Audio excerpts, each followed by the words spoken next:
Every week, it feels like another headline drops announcing the discovery of an Earth 2.0 or a brand new habitable planet. But with thousands of candidates logged in our databases, figuring out how to separate a hyped-up dead rock from a genuine environment for alien life requires a much closer look at the actual data. This comparison table breaks down the habitable definition. When the media hears habitable, they tend to picture the left side: blue skies, liquid oceans, and plant life. But the astronomical reality on the right strictly means two things. It's not a gas giant, and it sits at the correct distance from its star. That astronomical habitable zone only tells us if liquid water could theoretically exist on the surface. It completely ignores the highly violent radioactive realities of the host star sitting at the center of the system. To accurately judge these planets, we have to weigh a strict trade-off: the planet's physical proximity to us against the actual stability of its environment.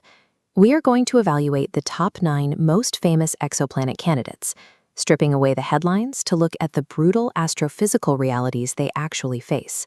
True viability requires a rare, precise alignment of stellar calmness and planetary mass.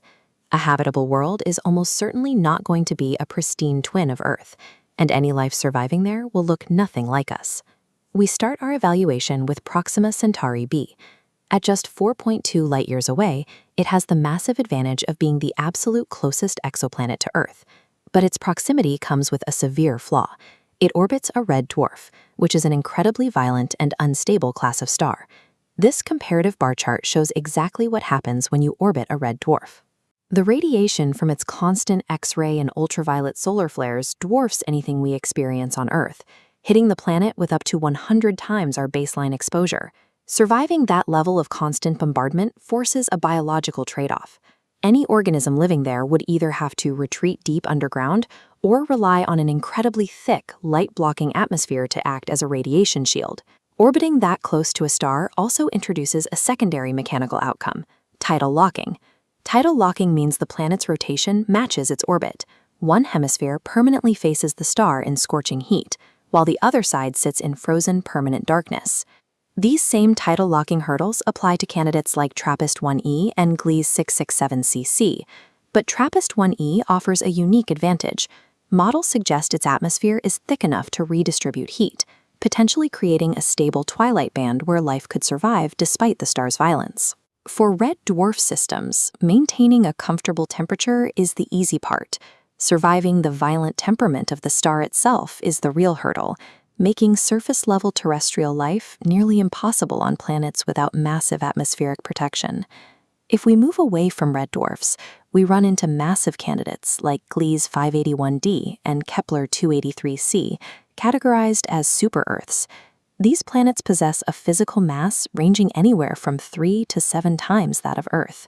That extra mass dictates an immediate physical outcome: an exponentially stronger, crushing gravitational pull down at the surface.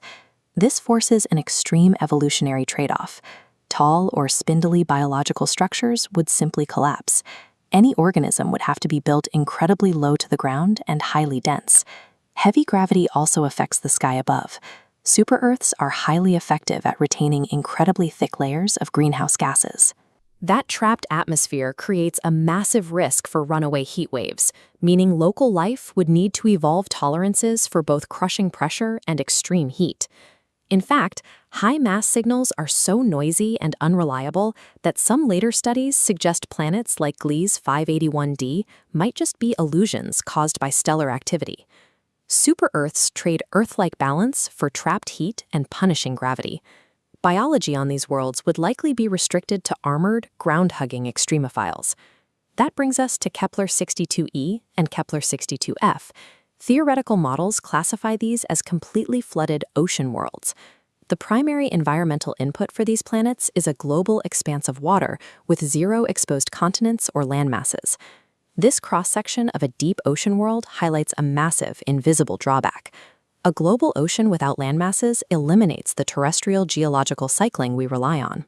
Without the interaction between active mineral crusts and water, the complex chemical sparks that originally triggered life on Earth might simply be missing. Liquid water is a strict requirement for biology.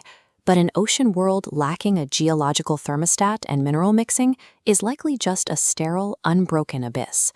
If we want real viability, we have to look for the rare planets that strike a mathematical balance between stellar stability and planetary mass, like LHS 1140b and Kepler 442b. LHS 1140b holds a distinct advantage. Its host star rarely produces extreme solar flares, which allows a stable atmosphere to survive intact over billions of years. Then there is Kepler 442b. Astrobiologists use the Earth Similarity Index to measure ideal conditions, and Kepler 442b scores a remarkable 0.84 out of 1.0. Kepler 442b perfectly balances ideal size, accurate solar energy absorption, and a stable host star. It is the highest scoring candidate we have ever observed. But here is the massive trade-off. Kepler 442b is over 1,200 light-years away. That distance severely limits our technological ability to verify any actual biosignatures. The most mathematically ideal planets are frustratingly out of reach. This forces the scientific community to make hard choices about where to direct our extremely limited resources. With billions of dollars in observation time on the line, which of these exoplanets actually warrants the dedication of our most advanced telescopes? This quadrant chart maps out our choices, weighing observability against our actual confidence in a planet's environmental stability. Gliese 581d drops into the bottom left quadrant. It presents high risk and low confidence. Proxima Centauri b sits in the bottom right. It is highly observable, but too heavily irradiated to be a prime biological candidate. Kepler 442b takes the top left. It is mathematically ideal, but the distance makes it observationally prohibitive right now. That leaves LHS 1140b and TRAPPIST-1e in the top right sweet spot. These planets combine relative proximity with high atmospheric potential. LHS 1140b due to its quiet star, and TRAPPIST-1e due to its potential for heat-regulating air. These sweet spot planets are the definitive, gold standard targets for our modern deep space instruments to scan for atmospheric chemistry. Habitability relies on the star's stability and the planet's ability to hold onto its air. Orbiting at the correct distance is only one variable in a much more violent equation. The next time a headline promises an Earth 2.0, check the facts. Unless the planet possesses both stellar calmness and atmospheric resilience, it's just another rock in the dark.